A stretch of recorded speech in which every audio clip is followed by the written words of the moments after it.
Problem. While we get panel number two synced up, again, for those of us who are now joining, this is the 2020 National Summit for Survivors. This is the first time that survivors from across the country are coming together to call for the immediate end to all forms of workplace violence, whether it's racism, discrimination, hazing, bullying, harassment, sexual assault, physical violence, intimidation, and retaliation, and more.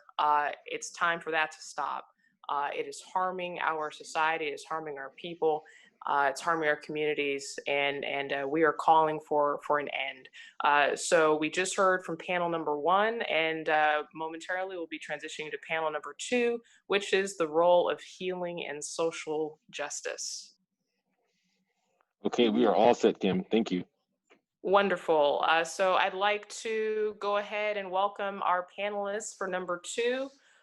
So on board, we have Jennifer Dane, who is the Interim Director of Modern Military Association of America. We have Dr. Tony, who is an educator, speaker, and civil rights activist. And we also have Katie Blanchard, who is an Army veteran and CEO of Workplace Violence Solutions. Welcome to each of you all as panelists and distinguished speakers. And we're going to dive in right away into this panel because I know a lot of folks have questions. Just as a reminder to the audience members, please use the Q&A function, and feel free to go ahead and start asking those questions as it pops up to make sure that we have a really engaging panel. So let's just go ahead and jump into it. So if each of you can maybe just take a minute or two just to kind of just elaborate a little bit on your background, your experiences, and just really what brings you here today and why you're passionate about calling for an end to all forms of workplace violence. So we'll just kick it off with Jennifer. Well, thank you so much for having me here. I really appreciate it. It's really an honor to be here. So my name is Jennifer Dane, and I actually just got promoted. So I'm the Executive Director of the Modern Military Association of America. And we are the largest LGBTQ nonprofit serving service members and veterans throughout the United States. Our constituency base is made up of about 85,000 folks. But why I'm here, so I joined the Air Force in 2010, and during my service, I also served under Don't Ask, Don't Tell, and I was sexually assaulted my first year of service. And because of Don't Ask, Don't Tell, I couldn't tell anyone that I was gay because I would be investigated. So I did report the incident, and the criminal proceedings started. And whenever his defense attorney came and talked to me, they asked me if I was gay at a time when you really couldn't. So I had to hire my own attorney because they had started the process of investigating me and trying to force me out of the military instead of looking at him to provide justice for the right thing. So because I couldn't talk and I couldn't share my truth, I couldn't share the full story of what happened. And so the charges got dropped. And fortunately, several months later, Don't Ask, Don't Tell was truly repealed.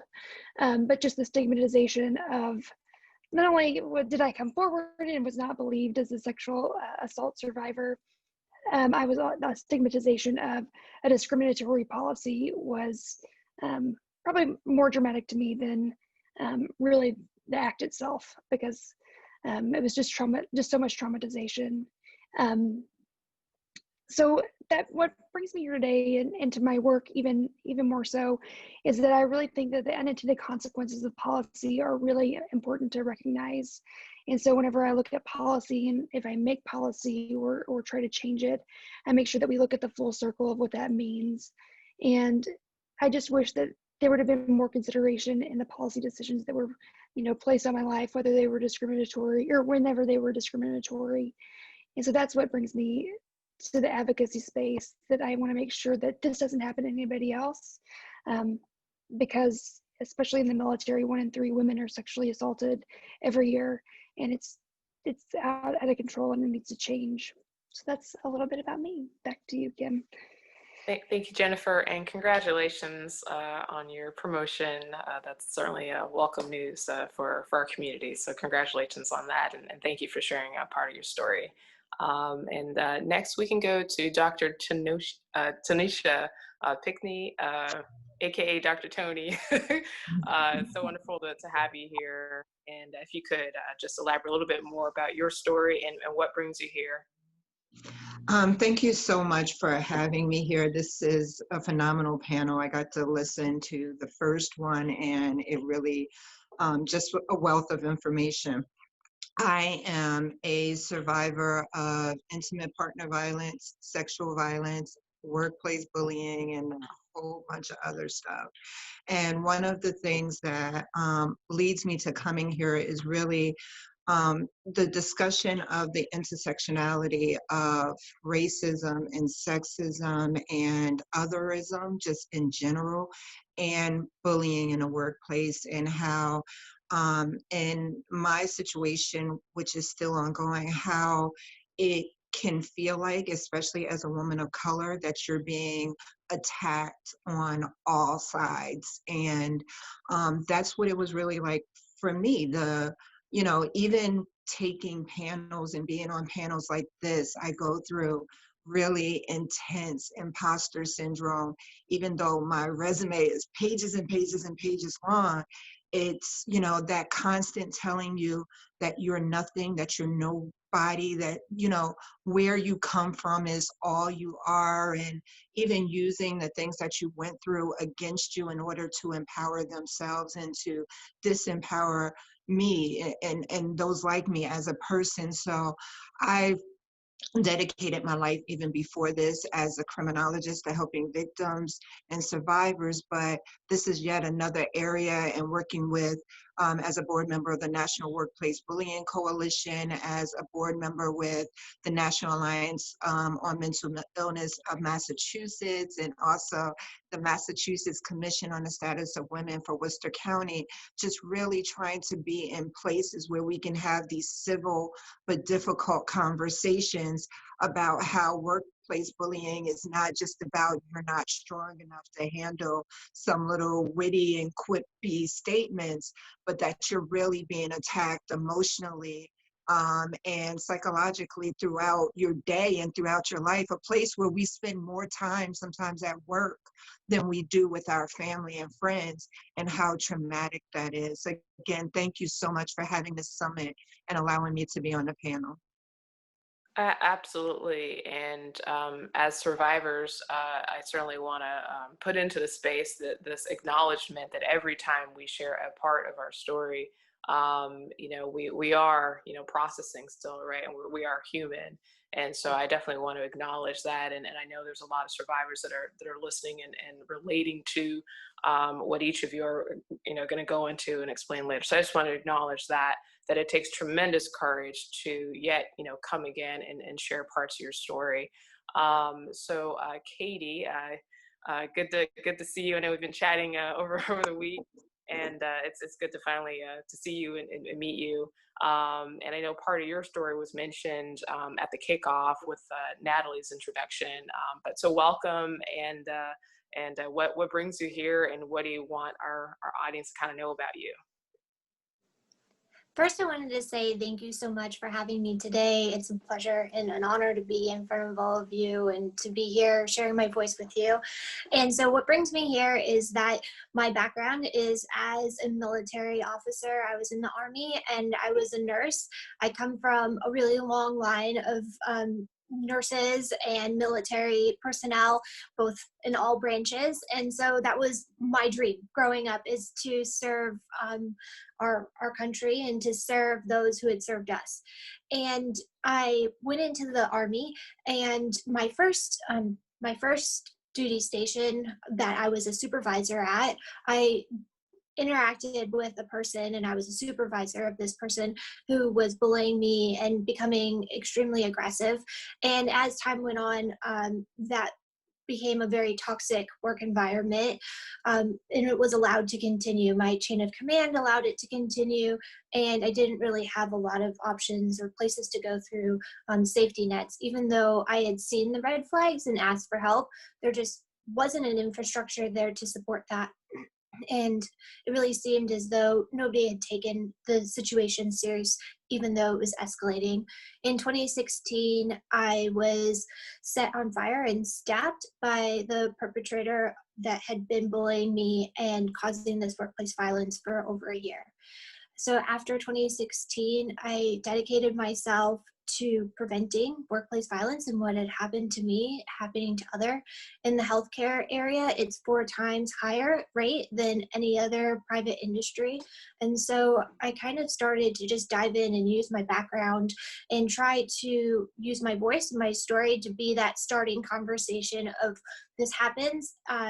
And so I've been going through a master's program. I'm finishing up a master's in education and a PhD in nursing research with a focus of workplace violence prevention. And so I'm really honored to be here both as a victim and as an expert and advocate in the area of workplace violence prevention.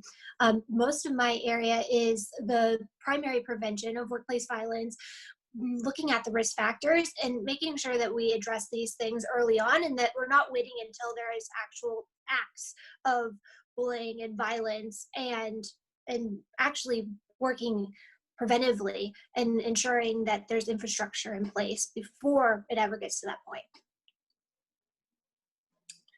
Thank you so much for sharing that. And a lot of times when we think about the language that we use, we should be really moving towards intentionally calling it violence, right? And they're all forms of violence. Earlier, a term that was used was target. So maybe folks in the audience maybe aren't familiar with that terminology specifically. A lot of times for workplace bullying, you have individuals who are targeted, right? You have perpetrators who find an individual and they target their violence against a person. And then that person sustains injuries. And oftentimes those injuries could last a lifetime. So we really want to be clear, right, that we're talking about violence. We're not talking about a petty, situation. This is violence that is inflicted on people that carries with us, and it impacts not just the victim or survivor, it also impacts their family, their loved ones, their support system. We've heard about people who've lost their homes and so on. And so kind of a transition question, and this is an open question for any and all of the panelists. So the theme is really about the role of healing in social justice. And so can one or each of you maybe elaborate specifically on how have you processed and healed, and how are you actually using the healing part of your journey to advocate for change, not just for yourself, but potentially for others as well? So open floor, anyone can jump in. I can jump in.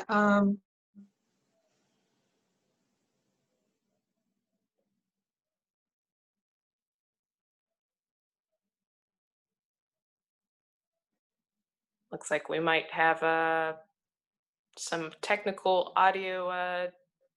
Dr. Tony, are you still hearing us? All right, we'll work on troubleshooting that. But Katie, looks like you're ready to jump in. Yeah, and so while you're troubleshooting, I'll go ahead.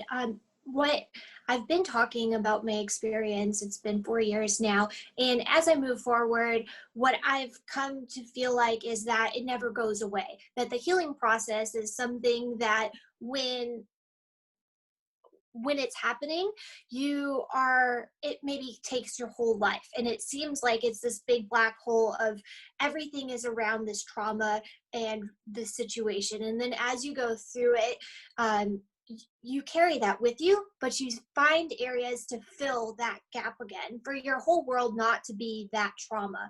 And that's been my healing experience, is finding a way forward through it. And really the advocacy work and my work within academia and research has really helped me to push me forward and say, okay, this happened, but how can I prevent this from happening to other people? And how can I fill this space, this trauma that is encompassing my whole life, and start to put some positive things into that space so it doesn't feel like it's all encompassing. And as time goes on, that trauma continues to be, still have a space, but not my whole life. And so that's been my healing journey. And I find it very comforting actually to talk about it and to talk to other survivors and people who are very passionate about preventing it, because it makes me feel like that we're moving forward, that there is some kind of peace out there at the end.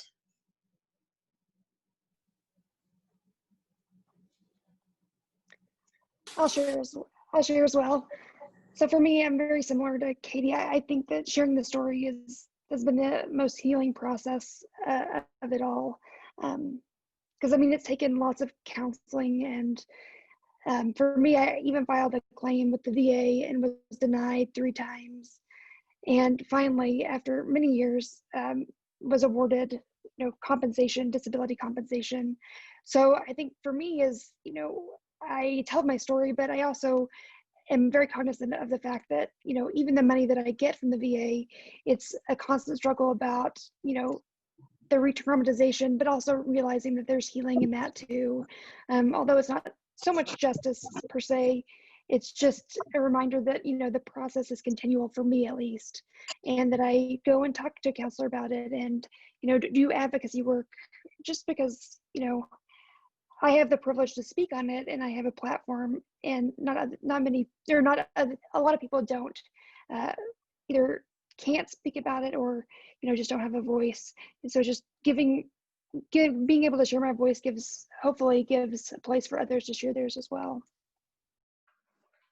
Thank you so much, Katie and Jennifer, for those comments. I was thinking also about what Danny Johnson had mentioned in his remarks about vulnerability, and that there's strength and vulnerability, and even mention of seeking the professional counseling.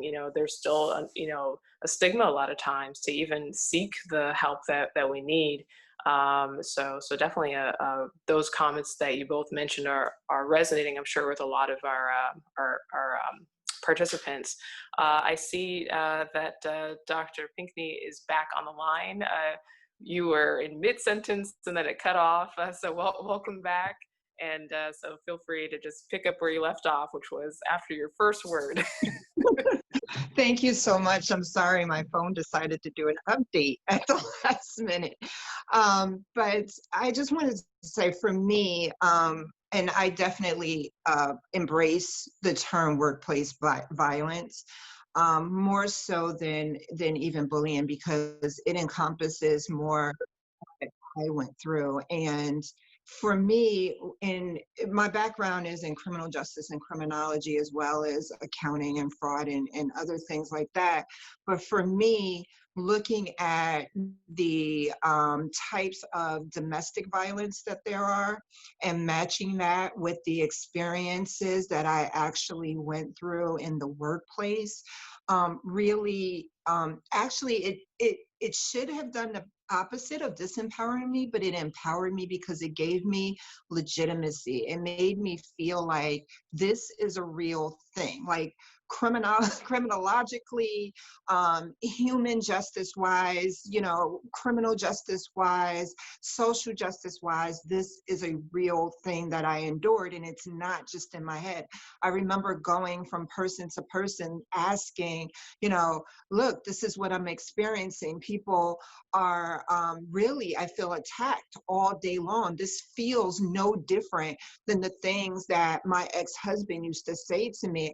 The sexual comments and being closed into a superior's door and feeling uncomfortable, and was the same thing. And I can't say a lot about my case because it's still ongoing, but the fact of just going to, I know others mentioned before, but going to therapy and really, and using this type of platform to continue to speak out, and using that kind of phrase that's become a cliche of giving purpose to your pain. I really, before all of this, I had coined the phrase, I had trademarked the phrase, I am more. And that was meant to remind myself that of all that I've been through, that I am more, period, not just more than, just I am more. And the experience that I went through when I experienced workplace bullying actually made me forget that. I mean, to trademark a phrase and then totally forget how you feel about yourself it just destroyed me. And I ended up homeless. It took every aspect of my life. But when I came back and I went to therapy and also had to even do like an immersion type therapy, I couldn't even look at the logo of my job without going into a panic attack and anxiety attack and breaking down and crying for hours sometimes. So going through all of that and coming through just to go every single day and be able to have these conversations and to be able to put that to work was also very empowering for me. So I definitely suggest that others that might be going through that, social justice is not only empowering for the community, but it's empowering for yourself. Thank you. Thank you so much for sharing that. And I know there's many that are watching now that can certainly relate to being re-triggered by, even like you're saying, a company logo. And some people may think, well, what's the big deal? But how trauma lands on us, right? It can manifest in ways that are maybe hard to understand if you haven't lived those types of experiences. So I'm just looking at the Q&A here. So I'm just going to pull up one of the questions. Give me one moment while I figure this out. So I'm sure my host will. I will just cue me. look under the dismissed column at the very top, and Got there's it. 5 dismissed. There you go. Found it. Thank you so much. Technology is wonderful when it's easy to use. So this question is open to any of the panelists. So it says, we have an ever-growing body of evidence that severe trauma can cause erosion and propagation of a genetic change to children of the victim. That leaves a person less resilient, more susceptible to depression and other illnesses. Can we talk a little bit more about the long-term costs of unaddressed violence? So, people may see the violence, but if it's not addressed over a period of time, what happens? What does that look like?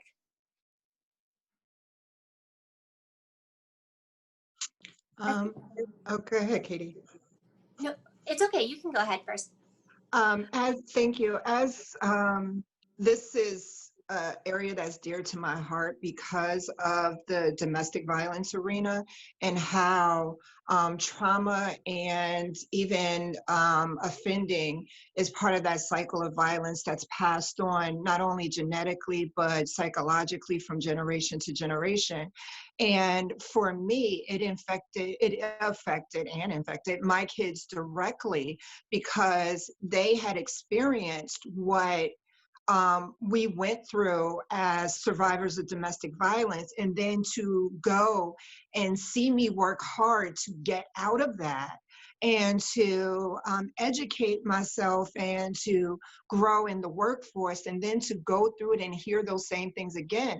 And then it affected them because I was at a higher education institution, so they lost certain things that they should have gotten. So it actually re-victimized them. So when we talk about, especially in the African American community, where there's already so many traumas related to racism that are passed down either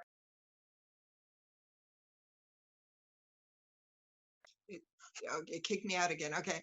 Either anecdotally or from generation to generation, these things are passed down. And then when you add to it the attachment of workplace violence and the things that are said and done, it becomes very, very hard to separate what's the racism, what's the sexism, what is just somebody's own insecurity that's attacking you. And so, yes, that sense of resiliency is eroded from generation to generation. Now, with that said, there are other things that we can do that can empower ourselves in other ways to try to mitigate the impact of that that loss in resiliency, or that loss that can impact from generation to generation. And that's why the social justice element is so important, because you can pass on empowerment just like you can pass on the effects of disempowerment. So I try to bring balance to my family, to say, hey, you know, it's not about what knocked you down, it's about what you use to get back up. And hopefully that's what they're learning. But unfortunately, with everything that is going on in society right now, as far as racism and sexism, to combine it with this, and I have two sons, they sometimes look very disillusioned to say, what are we going to expect? We're 20 and 21, we're in the workplace, we're trying to get education. You mean to tell me that no matter how hard we try, we still might end up in this position, no matter how high we climb? So that's a great question. Thank you. Definitely for that, definitely say, look at the sexual assault and domestic violence research, because it definitely overlaps with that. Thank you so much for sharing those perspectives. It looks like Katie, you were going to jump in next. Let's go ahead. Okay. Thank you. Yeah, I just wanted to comment on that. So does seem like I've come across this in, reading and researching, that there is a growing body of literature around epigenetic changes and trauma and violence. And I think that this is a fascinating area that's definitely understudied, but how that generational trauma passes down through those genetics. And I think that there's still a lot to be done in that area, but definitely something to look more into and see how those environmental effects and through generations, this is affecting the next our children, the next generation, and how it has affected us in our life and our ability to cope with things, and like you said, depression and everything else, being a little bit more susceptible to those risks. Absolutely, and thank you for elaborating on those points as well. And I'll listen out for my co-host to let me know if there's another question in the queue.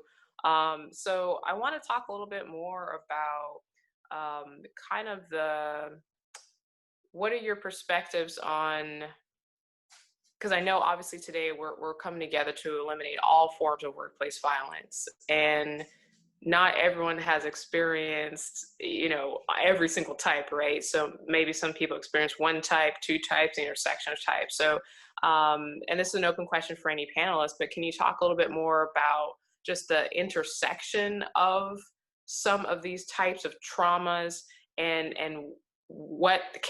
how can that person then continue to advocate for themselves if other people may not be able to relate to it, if that makes sense. So maybe someone relates to sexism and maybe retaliation, but if you combine them. So if you kind of just speak to just the impact, just the intersection, if you have multiple things happening, how much more difficult does that make it to come forward and share your stories, and for people to actually understand what you're going through? So I can speak on this a little bit or start the conversation. So kind of how I see it, and how we were talking about having this shared language and what workplace violence is and what kind of falls under that umbrella. A lot of the education that I give is, this is all workplace violence, right? You don't have to silo sexual assault and harassment in a different area. This is all workplace violence. And first, having that understanding, and understanding that there is this very large continuum of events that happen underneath that, from that psychological bullying and intimidation, incivility, all the way up to physical and emotional trauma. So, and that there's no severity level of, it has to get to a point of, we talk about criminality, it has to get to this point to be workplace violence. That's just simply not true. That knowing the definition and knowing what workplace violence is, I think, could be the start to this kind of conversation. That the first time that you have bullying, the first time that you're experiencing these incivility, these other acts, is just as traumatizing as physical violence. And to be able to understand that continuum and where you are on a continuum, and just I guess, visualizing that this is all interacts and this can, you know, escalate over time. So it can change over time. And just because it's one type of trauma or another doesn't mean we should silo it and not look at it as workplace violence. Absolutely, and thank you for saying that. And I want to kind of like dive a little bit more and on a specific topic to Jennifer. Um, can you maybe touch on the intersectionality? Because I know Dr. Tony talked about African American community. Can you talk a little bit about the LGBTQ community?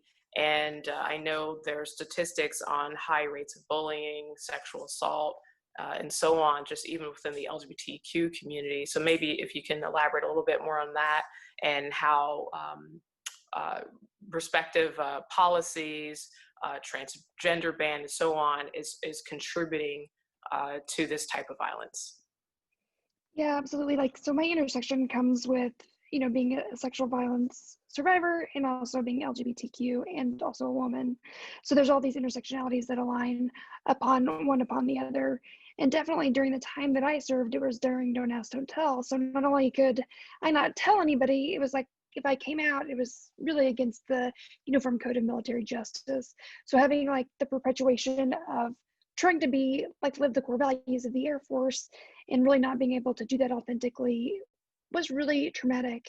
And like I said earlier, I think that the trauma, not only was the, you know, sexual violence was really very traumatic, but just the idea of being investigated for being gay was probably even more so traumatic on that end, because it's not something that I chose to do. You know, it's just something that is who I am.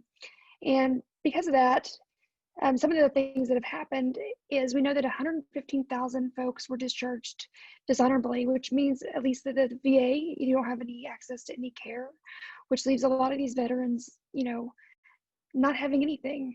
Especially during this time of COVID, we've had such an increase in folks come to us asking, you know, we just want simple care and we just want some counseling and we just want something.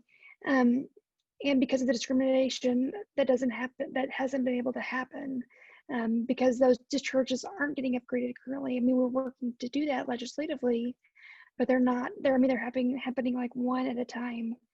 And so, you know, and especially for the transgender community, not only were they accepted in the military service, but then they were told, you know, that they were not accepted all in the same breath via tweet.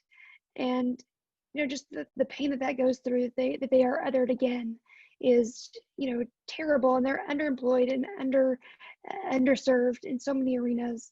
And it's just such a loss of even national security assets for us, that the discrimination that comes with that.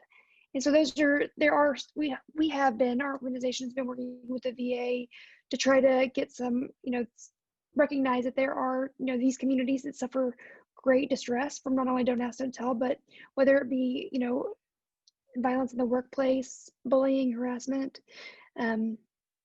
because we know as the LGBTQ community, especially the male LGBTQ community, does suffer in the military because of the perception of non-masculinity, because of being gay. And so that's a huge issue that needs to be more talked about more so and really discovered. But those are the perspectives that we see and that we're fighting right now on the Hill for many other options to make sure that we recognize all these, the LGBTQ community and survivors of workplace violence.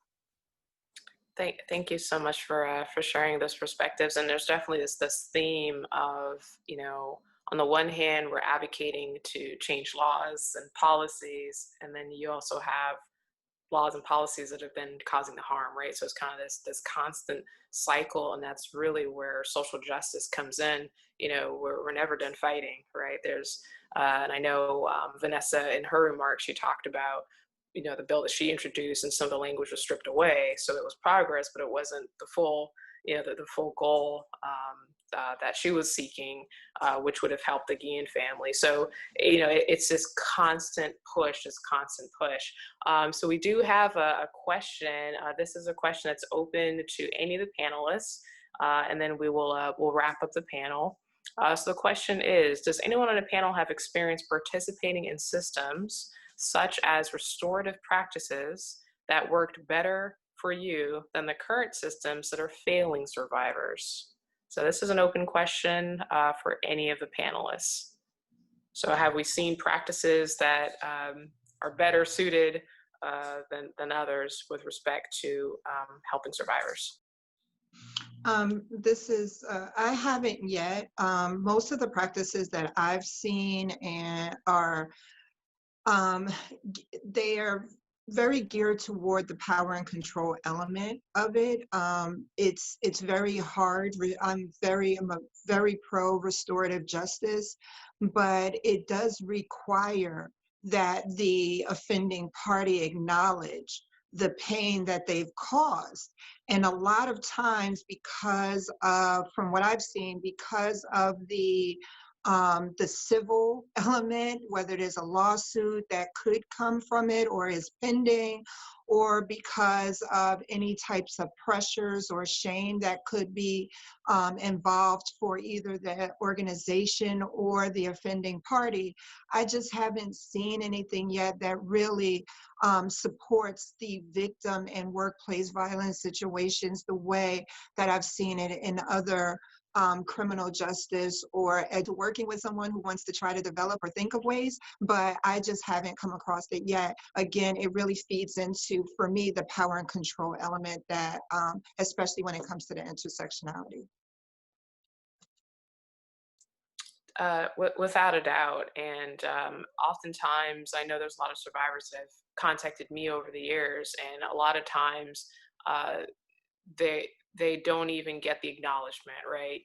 And for a lot of people in their journeys of healing, just that simple acknowledgement, right? I am sorry, right? We were wrong. We mishandled your case, really goes a long way. And it sounds so simple, but it means so much to victims and survivors. So to be denied even the most basic elements to help restore dignity is really shameful.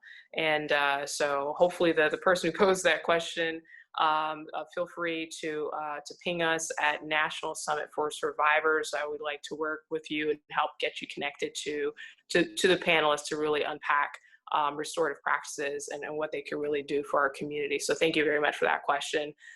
So we're wrapping up panel number 2. So panel number 2 is all about the role of healing in social justice. So what is just one bit of advice that you would share for survivors that have gone through their individual experiences and they're at that intersection, that junction where they're trying to make a decision? Do they continue to fight, or do they just walk away from it all? So what advice would you have, knowing that maybe that person has this trauma and they need to kind of make that decision, keep fighting or walk away? So what words of advice would you share? I would share that they might have taken a lot of things from you, but they actually did not take your dignity. They didn't take your voice. They didn't take your power. They didn't take your education. They didn't take who you are or what makes you. So keep fighting, because that is something that you also have control over. They don't have control over your fight. So keep fighting. I mean, I know you get tired, and I get tired of fighting, and you feel like, is the fight worth it? And the answer is always yes. You're not fighting just to win. You're fighting for yourself so that you can know that you fought. So just keep fighting. That's what I suggest.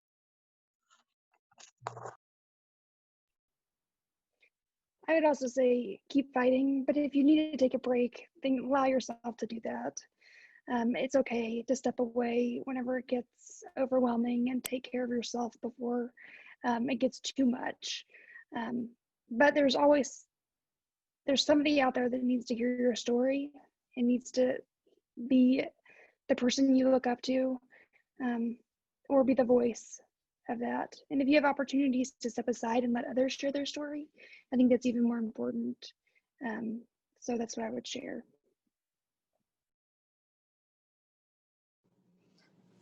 I would just echo that and just really take care of yourself and know what you want and allow yourself to make that decision and to feel empowered in that. If you want to step aside and just take care of yourself and your family and take a breather, do that, because you know yourself best, and there's no shame in that. And you know, you're still working towards your happiness and collecting things. And if you want to continue to fight, just keep in mind that, like she had said, you know, Jennifer had said, is that you can take a break, and that find your happiness. You know, don't allow this trauma, I guess, to continue to take over your whole life. Still have that happiness and that break, and find things that you enjoy doing along the way.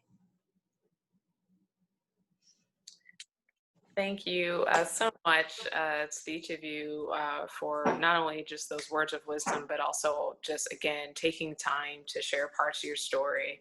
And I know it's not your full story, but even just the part that you were able to share, I know is making a difference to the participants listening in today. So again, this was panel number 2, the role of healing in social justice, with Jennifer Dane, the Executive Director of Modern Military Association of America. We have Dr. Tenoshi Pinckney, who is an educator, speaker, and civil rights activist. And we have Katie Blanchard, who's an Army veteran and CEO of WPV Solutions, Workplace Violence Solutions. So I cannot thank you all enough. Again, for those tuning in, feel free to reach out to nationalsummitforsurvivors.com to learn more about each of these panelists and to connect with them and their respective organizations and resources. So thank you to the 3 of you, and feel free to stick around for us at the summit. Your voice is welcomed here, and we'll go ahead and transition to panel number 3 momentarily. So thank you. Thank you so much. Thank you.